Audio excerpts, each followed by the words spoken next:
Bien, en esta parte le voy a explicar los 4 tipos de hongos que hemos explicado hace un momentito, los hongos que tienen su cuerpo fructífero, o sea, los eumicetos. Repasamos: ficomiceto, ascomiceto, basidiomiceto, deuteromiceto. ¿Se da cuenta que la terminación es común en todos ellos? Miceto, mico significa hongo. Ahora, analicemos la primera parte de la palabra.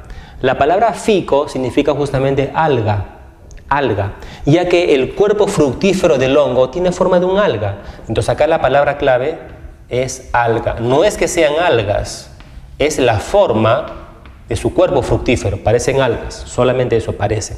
En realidad son hongos. Muy bien. Segundo, los ascomicetos. Observa el cuerpo fructífero. ¿Tiene la apariencia de qué? ¿Qué es lo que da la apariencia? Como una copa, ¿no? Ahí está. Tienen forma de copa. Recuérdelo bien, forma de copa. Entonces, forma de algas, ficomiceto. Forma de copa, ascomiceto. ¿Y esto qué parece? ¿Tiene forma de qué? Como de un sombrero, ¿no? Por ese motivo le llaman los hongos de sombrero o simplemente basidiomicetos. Acá la palabra clave, ¿cuál es? Sombrero. Sombrero. Listo. En todos ellos, grupo 1, grupo 2 y grupo 3, se conoce la reproducción tanto asexual como la reproducción sexual. ¿Se acuerda? Asexual, imperfecta, sexual, perfecta. Pero hay un grupo de hongos que no se conoce cómo se reproducen de manera sexual. Lo que sí se sabe hasta el momento es la forma asexual, o sea, la forma imperfecta. Este grupo de hongos se le ha clasificado en un grupito aparte y se han llamado los deuteromicetos, en los cuales solamente se conoce la forma de reproducción asexual. Por ese motivo, ¿cómo se les llama? Los hongos imperfectos. ¿Por qué imperfectos hemos explicado? Porque solamente se conoce la reproducción asexual. Muy bien, recuérdelo bien entonces. Forma de algas, ficomiceto. Forma de copa, ascomiceto. Forma de sombrero, acuérdense, el sombrerito. Los basidiomicetos. Solo se reproducen o solo se conoce la forma asexual imperfecta de deuteromicetos. Súper fácil. Y ahora que hay que aprendernos un ejemplo o un par de ejemplos de cada uno de ellos. Empezamos, ¿qué le parece por los ficomicetos? Estos hongos usted lo ha visto. Estoy seguro que usted lo ha visto en casa. Vaya usted a su cocina y debajo de la refrigeradora o de la cocina vieja, saque esa cocina vieja y va a encontrar seguramente un pan que lleva muchos meses ahí guardado, en el suelo incluso. Y este pan me di cuenta que tiene una pelucita blanca alrededor. El pan está medio negro incluso, y esa pelucita está alrededor. ¿Qué ha ocurrido ahí? Usted dice, este pan está con hongos, mejor ni tocarlo.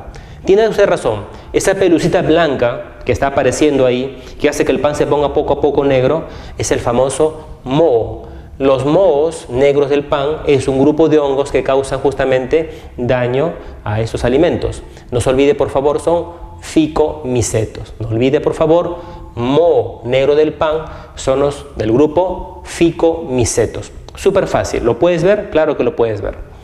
Ejemplos de ascomicetos. Bueno, acá hay 2 bien conocidos. Uno ya lo expliqué hace un momento. Saccharomyces cerevisiae. No olvide que este hongo tiene fases o formas levaduras y también formas de copitas. Recuerda que hay 2 presentaciones. Y como explicamos hace un momento, ¿qué función, por qué era importante el Saccharomyces cerevisiae? En la industria, para producir, ¿se acuerda? Alcohol. Y también para producir, obviamente, CO2 para que se infle el panetón, el pan. El otro, en cambio, el Saccharomyces boulardii, es también un hongo, es un ascomiceto, una levadura también, en su forma unicelular, pero que es utilizado como un probiótico. ¿Qué son los probióticos? Son organismos que se deben de consumir, se pueden consumir y van a ayudar a mejorar un poco las funciones intestinales. Por ejemplo, un niño que está con diarrea por varios días, 2 días, 3 días con diarrea, está que pierde obviamente parte de sus microbios que normalmente viven en su intestino grueso, ya que la diarrea hace que pierda. Este pequeñito necesita esos microbios nuevamente para restablecer su flora normal. Bueno, algunos recomiendan el consumo de probióticos que contienen estos honguitos, Saccharomyces boulardii. Entonces ya sabe, un pequeñito, un niñito que está con diarreas, queremos regular su flora bacteriana, queremos regularizar su flora de hongos, que debemos de recomendarle que consuma probióticos que contengan Saccharomyces boulardii. Ahí está la importancia de la industria entonces, ¿no? El primero, por lo tanto, ¿para qué servía? Servía para la industria de la cerveza, del licor y de la producción de panes, recuerda. Y el otro, ¿para qué servía? Para la producción de probióticos que se recomiendan cuando hay casos de diarrea aguda. Muy bien, ahora veamos algunos ejemplos de hongos Basidiomycetos. Son conocidos por su forma de sombrero. Acá tenemos el famosísimo Boletus satanas.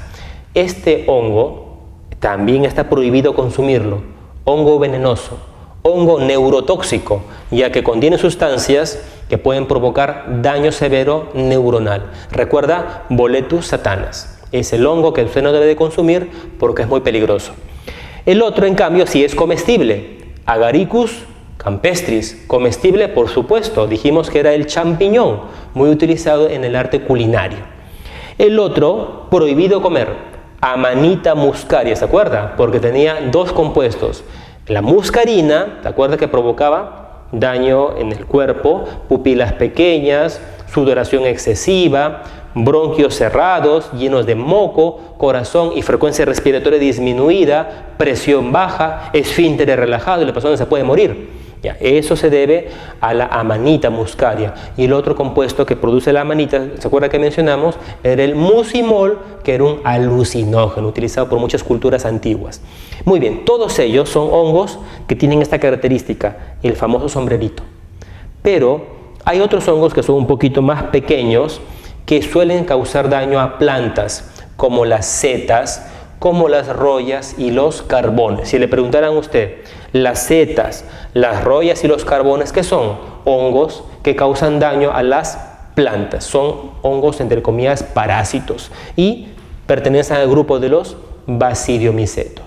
Muy bien, y para terminar esta parte, tenemos que mencionar también algunos hongos Deuteromycetos. Recordando que el Deuteromyceto es un hongo cuya reproducción es solamente, recuerde, asexual. No se conoce todavía la forma sexual. Acá lo puse, solo se reproducen de forma asexual. Son hongos, por lo tanto, imperfectos. Dos ejemplos he puesto acá. Penicillium notatum. Penicillium notatum, un hongo muy importante en la biología y en la medicina. ¿Sabe por qué? Ya que este hongo empieza a producir también sustancias químicas, mire usted, y este hongo empieza a liberar estos compuestos tóxicos. ¿Tóxicos para quién? Para bacterias. Significa lo siguiente, si cerca del hongo Penicillium notatum, cerca de él hay bacterias, lo más seguro es que esas bacterias van a morir. Y peor aún si la bacteria es gram positiva. Recuerda, bacteria gram positiva tiene una capa gruesa, ¿se acuerda? De péptidoglucano, y esa capa gruesa es característica de las gram positivas.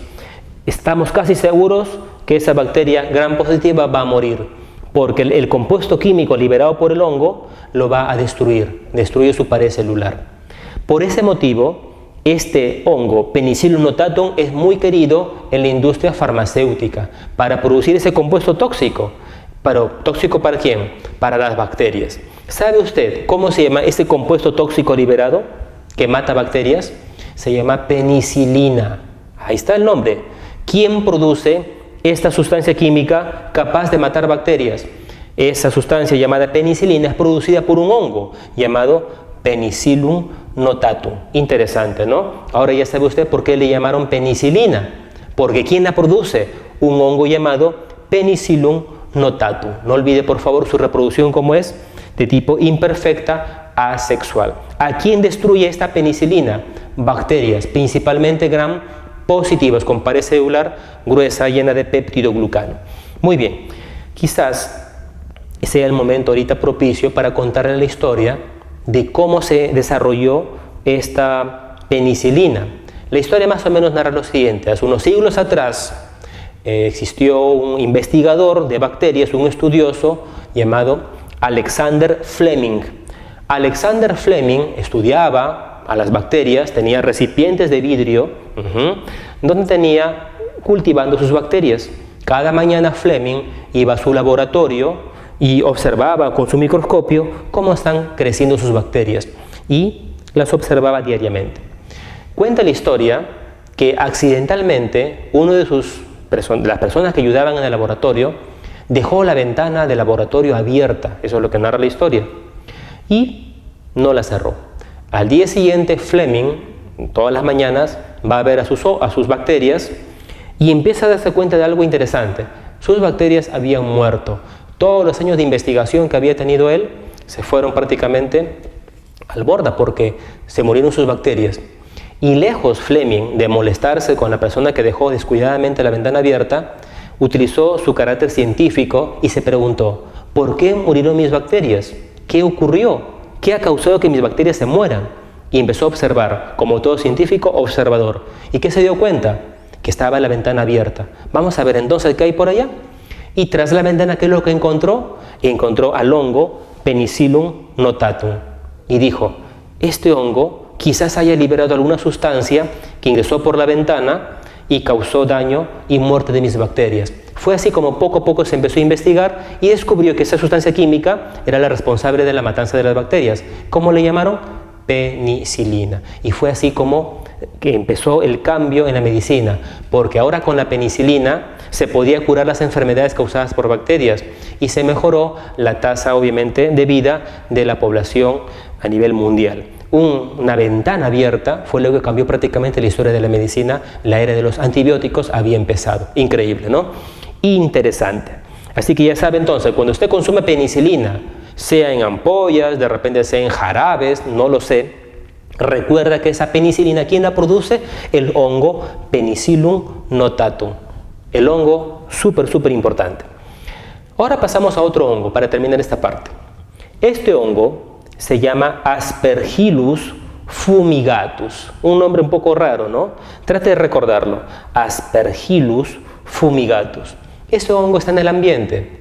Está en el ambiente. Está incluso usted inhalando ese hongo, va a sus pulmones y no pasa nada, porque tu sistema inmunitario que tienes es tan bueno que evita que el hongo prolifere. El hongo está en el ambiente, como le digo, está en la ventana, está en la calle, y usted diariamente respira esporas de ese hongo, sin que le pase nada a usted. ¿Por qué no le pasa nada? Porque tienes una buena defensa, un buen sistema inmunitario. Sin embargo, ¿qué pasaría si tuvieras el sistema inmunitario bajo, unas defensas deficientes? El hongo que llegó al pulmón causa problemas. Y peor aún, si en el pulmón de usted había una pequeña lesión o de una enfermedad antigua que haya tenido en sus pulmones. Perfecto para que el hongo empiece a proliferar, a desarrollarse. Esto causa una enfermedad llamada aspergilosis. Fácil, ¿no? ¿Cómo se llama la enfermedad? Aspergilosis. ¿Quién lo causa? Un hongo. Aspergillus fumigatus. Pero ¿a quién afecta? ¿A cualquier persona? No. A las personas que tienen la inmunidad baja, la inmunidad deficiente. Súper fácil está eso entonces. Y así tenemos un montón de ejemplos de hongos deuteromicetos. Por ese motivo es importante recordar esta sencilla pero útil clasificación. Ficomiceto, forma de alga. Ascomiceto, forma de copa. Basidiomiceto, forma de sombrero. Deuteromiceto, llamado también hongo imperfecto, solo se conoce la reproducción de tipo asexual. Ejemplos de hongo ficomiceto: el moho negro del pan. ¿Se acuerdan de la pelucita que cubre el pan? Ahí está. Ejemplos de ascomicetos: los Saccharomyces. Sea Cerevisiae para la producción de licor y dióxido de carbono para que infle el pan, o el Saccharomyces boulardii, que es utilizado para la fabricación de probióticos que consumen los niños para mejorar la flora cuando hay diarreas agudas. Ejemplos de basidiomicetos, te puse varios, algunos comestibles, otros no. Boletus satanus, no se come, tóxico. Agaricus campestri, se come, champiñón. Amanita muscaria, no se consume, peligroso. Recuerda, alucinógeno y neurotóxico. Las setas, rollas y carbones causan daño, sí, pero a plantas. Y hongos deuteromicetos, te puse dos: el Penicillium notatum, que es el productor de la poderosa y usada penicilina a nivel mundial, y el aspergillus fumigatus, que causa daños pulmonares, pero en personas que están con la inmunidad baja.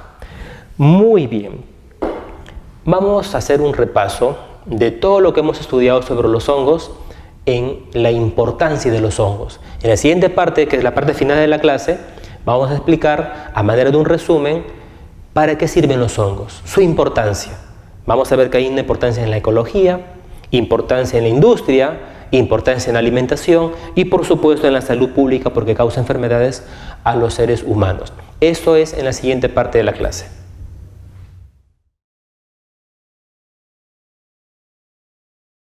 Bien, para terminar la clase vamos a hacer un resumen de los hongos de una forma muy interesante, viendo su importancia. A la vez que explicamos, reforzamos la importancia de los hongos, vamos repasando. 1. Importancia en la ecología. Me pongo a pensar, ¿cómo un hongo va a ayudar a los ecosistemas? ¿Cómo un grupo de hongos va a ayudar a la ecología? Fácil, ya que los hongos, debido a la nutrición que presentan, recuerda que los hongos se alimentan de una forma heterótrofa, son saprozoicos, descomponen su alimento y luego lo absorben a su cuerpo, a sus células. Debido a esa característica de su nutrición, es que descomponen la materia que está a su paso. Descomponen proteínas, descomponen azúcar, descomponen lípidos y de esa manera transforman la materia orgánica y la convierten en materia inorgánica. Esa característica del hongo es importante en la reciclación de la materia. Cuando hablemos del tema de ecología, recordaremos lo importante de los hongos en los ecosistemas, en las cadenas, sobre todo alimentarias. Por ahora, ¿qué debo de aprender? Que los hongos ayudan a los ecosistemas descomponiendo, degradando, desintegrando la materia orgánica y la vuelven inorgánica. Recuerda, lo orgánico se vuelve inorgánico. ¿Quién hace ese paso? Los hongos. Y no olvide, por favor, que esa tarea también lo hacen las bacterias. Las bacterias y los hongos en general son descomponedores, desintegradores de la materia orgánica, la vuelven inorgánica y empieza el ciclo a través de la materia. Muy bien, pero también tiene otra importancia los hongos porque forman alianzas, asociaciones con otros organismos de una manera muy interesante.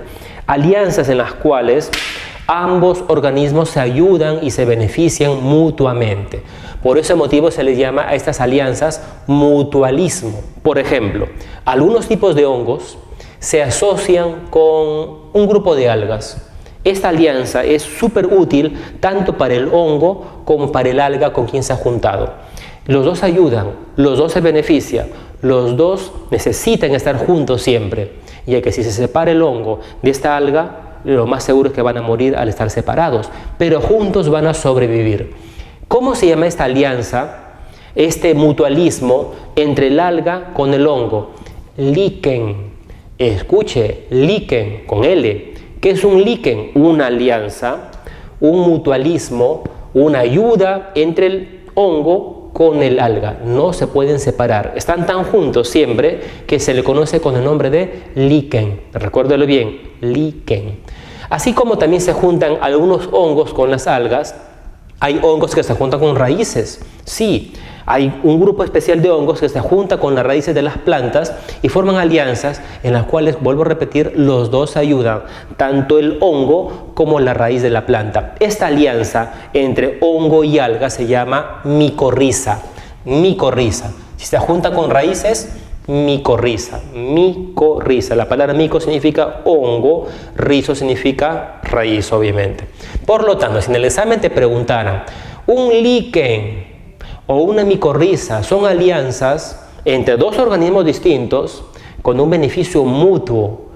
¿Cuál es la importancia en esta unión de los hongos? Su importancia es ecológica, porque los dos organismos se van a ayudar y van a sobrevivir al entorno en que se encuentren. Súper fácil entonces, ¿no? Importancia ecológica entonces, descomposición de la materia orgánica en inorgánica y la formación de alianzas, mutualismo con otros organismos. Súper fácil. Segundo, ya conversamos sobre esto, la alimentación. Los hongos vimos que son comestibles, algunos de ellos, otros no obviamente. Los que son comestibles, qué bueno, alto valor nutritivo, bastantes proteínas para consumir si es que llegas a alimentarte de esos hongos. Acá te pongo dos ejemplos. El Agaricus campestris, recuerda bien, conocido como champiñón, muy conocido en el arte culinario, muy nutritivo y cómodo, no está muy caro. Pero en cambio las trufas son otro tipo de hongos, sí, así como lo escuchas, otro tipo de hongos, pero son muy nutritivos, pero el precio es el problema, son súper costosos. Bueno, sea humildemente un champiñón o sea una trufa costosa, al final los dos son nutritivos. Ahí está la importancia en la alimentación del ser humano. Sencillo. Tercero, importancia en la industria. Explicamos que habían hongos útiles para producir medicamentos, que se empieza a comercializar, dando obviamente beneficio económico para el productor, para el ser humano. En el caso más interesante vimos que era del Penicillium notatum. ¿Se acuerda que este hongo qué producía, qué elaboraba? Producía un compuesto químico tóxico que es capaz de matar a bacterias gram positivas. ¿Cómo se llama ese compuesto tóxico? Se llama penicilina. Se llama penicilina. ¿La penicilina es un compuesto tóxico? Sí. ¿A quién daña? A las bacterias, exactamente la pared celular.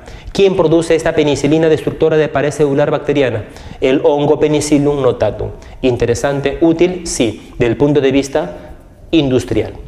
Y finalmente, para terminar nuestra clase, hablaremos sobre, o recordaremos en todo caso, la importancia de los hongos en la salud pública. Explicamos que había un grupo de hongos que causaban micosis. ¿Qué eran micosis?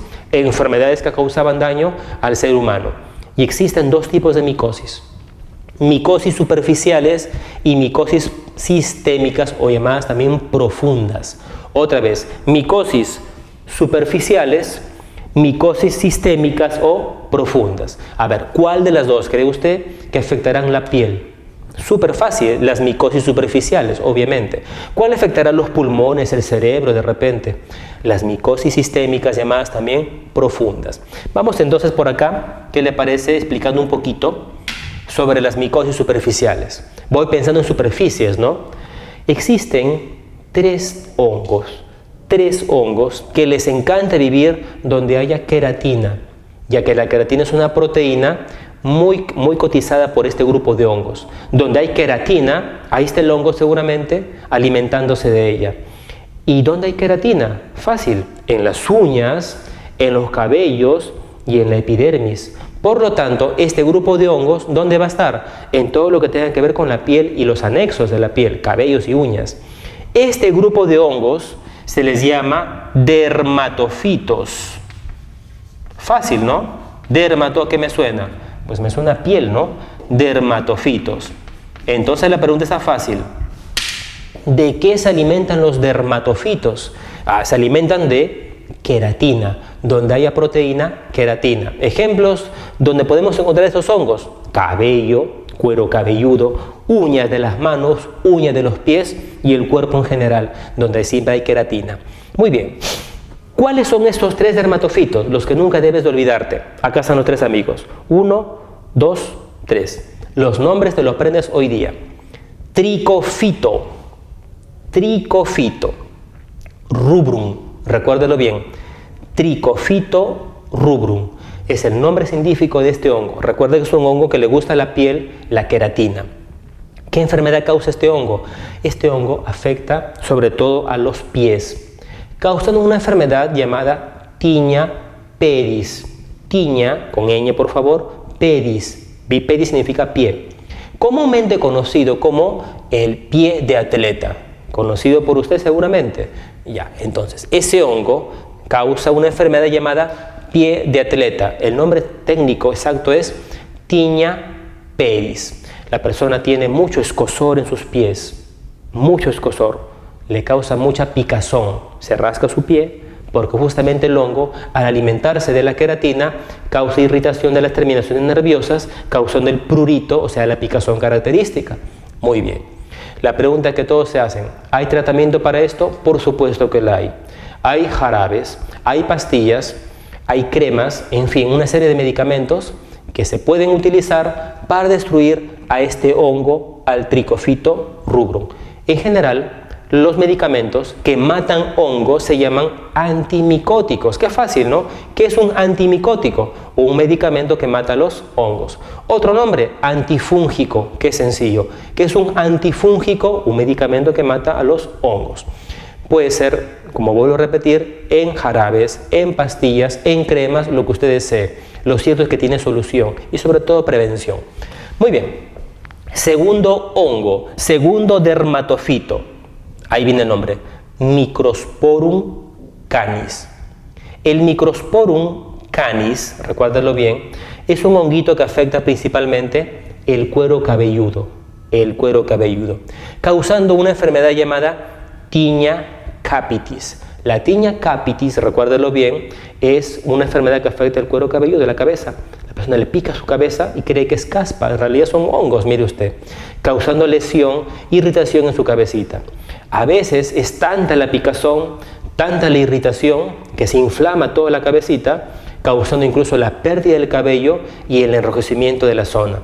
Esto ya es una exageración de la enfermedad, es una exageración de la tinea capitis y se llama queirón de Celso. El queirón de Celso es una exacerbación de la tinea capitis, un daño terrible de la cabecita, que obviamente pues causa mucha incomodidad, sobre todo a los niños pequeñitos. En su material didáctico que se le está brindando hay imágenes que se le ha puesto cómo es el queirón de Celso, y no olvide que es una complicación del Microsporum canis, que es un honguito que molesta, fastidia la cabeza. Muy bien, ahora tenemos el tercer dermatofito. El tercer dermatofito, recuérdelo bien, afecta ahora el cuerpo, afecta la región corporal, las axilas, de repente la zona inguinal, el cuerpo en general. ¿Cómo se llama ese hongo? Epidermophyton flocosum. Epidermophyton flocosum. Tienen que recordar los nombres científicos.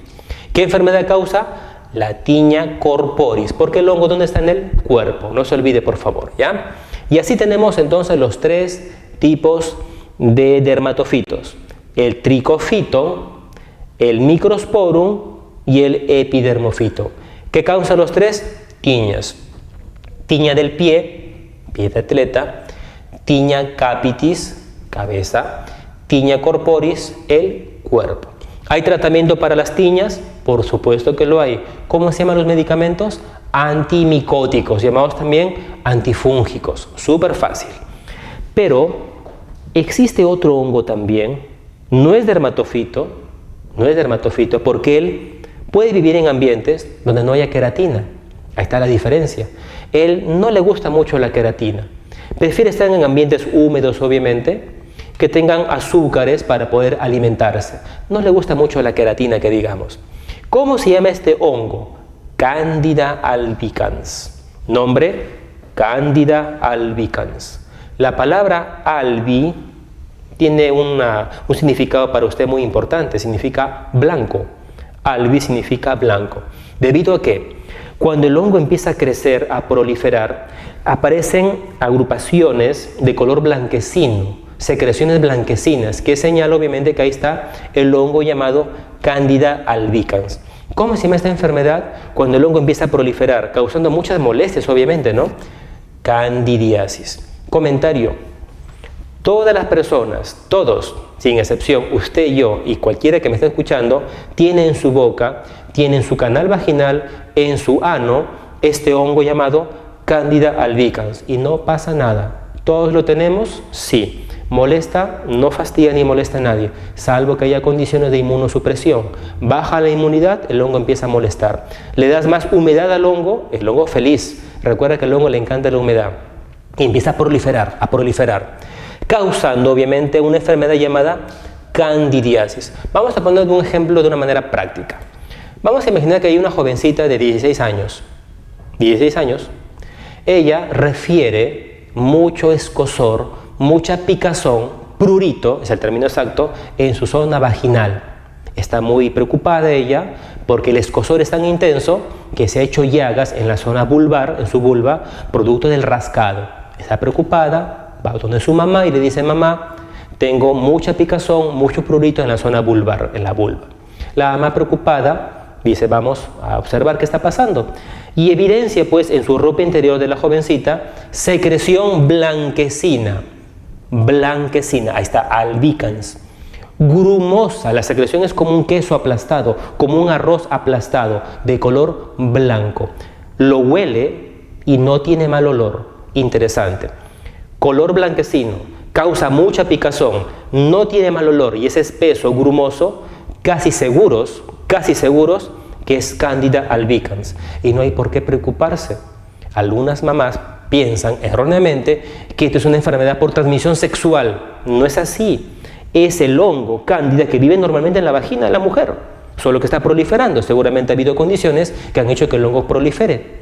¿Cuáles son las condiciones? Usted ya sabe, humedad, de repente por ahí hábitos higiénicos no adecuados. No lo sé. Lo cierto es que está el hongo proliferando. Y la candidiasis es obviamente una enfermedad muy molestosa, muy incómoda, pero tranquilamente hay solución para ello. Hay una serie de cremas ya que puede aplicarse en la zona vaginal y no va a molestar ya a la jovencita. Interesante, ¿no? Entonces recordemos, ¿cómo sé que es una candidiasis vaginal? ¿Cómo sé que es una infección por hongo y que no debo preocuparme? Cuando la secreción, ¿cómo es? Blanca. Cuando la secreción es muy blanquecina y grumosa, causa mucha picazón y obviamente pues la persona tiene mucha irritación en la zona vaginal, ¿no? Muy bien, tratamiento hay, por supuesto, no se olvide los antimicóticos. Pero, así como hay micosis superficiales, tanto en la piel como en las mucosas, también hay micosis profundas, o sea que afectan a los órganos y sistemas del cuerpo. Sí, estas son ya micosis que hay que preocuparnos porque afectan órganos internos. Ya conversamos algunos, por ejemplo, el Aspergillus fumigatus. ¿Se acuerda este hongo dónde afectaba? Los pulmones, ¿no? En personas que están con la inmunidad obviamente baja. No se olvide, Aspergillus fumigatus. Súper fácil. Otro hongo que afecta los pulmones se llama Histoplasma capsulatum. No se olviden, Histoplasma capsulatum. Este hongo es muy interesante conversar. Escuche. Normalmente este hongo vive, ¿ya?, en las heces de las aves y de otros animales, pero sobre todo las aves. Las aves, recuérdalo bien, hablo de los gallos de pelea, hablo de los pollos, hablo de repente por ahí de las palomas. En su guano de las aves encontramos este hongo normalmente.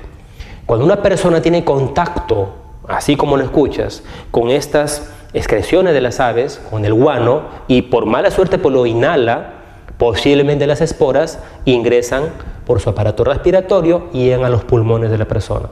Y la persona se siente mal, obviamente. Empieza a tener tos por muchas semanas, fiebre incluso, baja de peso. La persona está preocupada, se asusta. Incluso tose y su pañuelo aparece incluso con rasgos de sangre.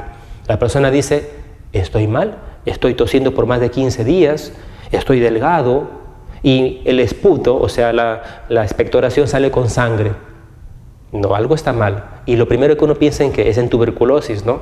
La persona va al hospital preocupado, consulta con el doctor, tengo mucho malestar, mire el pañuelo con sangre incluso, llevo tos por más de 15 días, inmediatamente el personal de salud sospecha de tuberculosis.